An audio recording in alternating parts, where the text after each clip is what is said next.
Today is July 7th, 2025, and here's a brief summary of the project I just finished up here on the ambulance conversion to an RV. If you have outdoor storage or access to outdoor storage, you are then taking away from interior storage or interior living space. For example, this tall cabinet here has to be boxed out, and in doing so, it takes away from some of the living space. Now, the forward tall locker had, I don't know if you can see it past this cardboard box, but that was attached to the wall back over here, in here. And so what I did, let me close this, is I wanted more room on the inside of the ambulance. I don't really care about so much storage on the outside. This is not a live-in situation. It's just for traveling.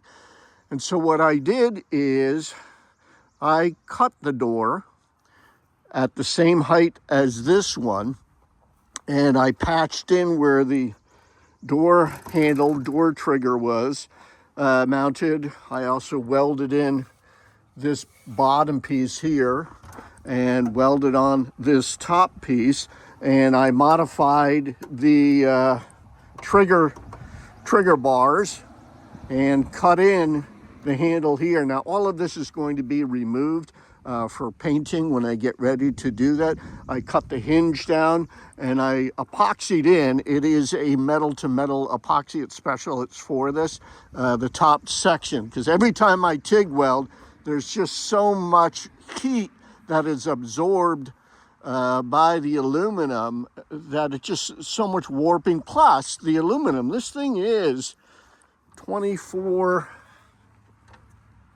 that's supposed to be 2001, 24 years old.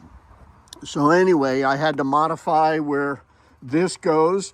I had to actually install it from this side because there is no access to be able to do that. So I had to figure out how to do that. And then I had to modify these escutcheon washers because there's a larger hole behind here for being able to adjust the strike pin up, down, and in and out. So anyway, let's see if this works. There we go. That is done. Now, what I'll be doing is the same thing here. You can see this black mark already. I'll close this. So I'll be cutting these doors off and doing whatever I have to do to get them back in there.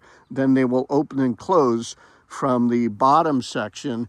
And so this line will come right on across here, and all of the door triggers, doorknobs, door latches will be at the same height. And this will allow me to cut this box down and get it at the same height as that one.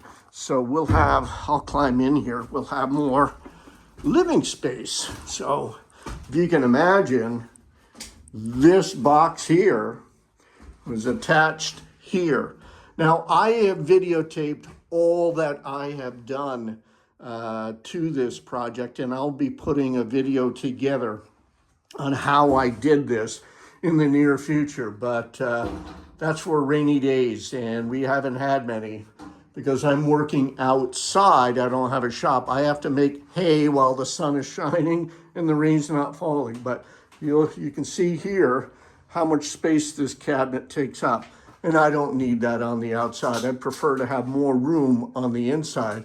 We'll have a bed back here, and there'll be a galley area in here, which is why I decided to cut this down so that we could have a cabinet up in here for spices, cooking, pots. I don't know, maybe the stove and sink go there.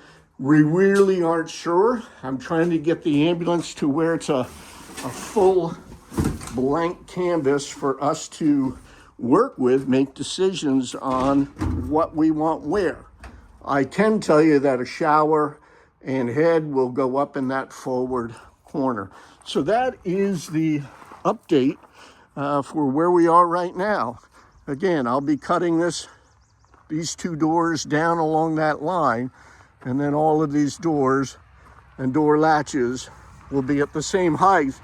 And what's left is just purely cosmetic. You know, some epoxy fillers, primer, and this whole thing will be painted. All right, that's it.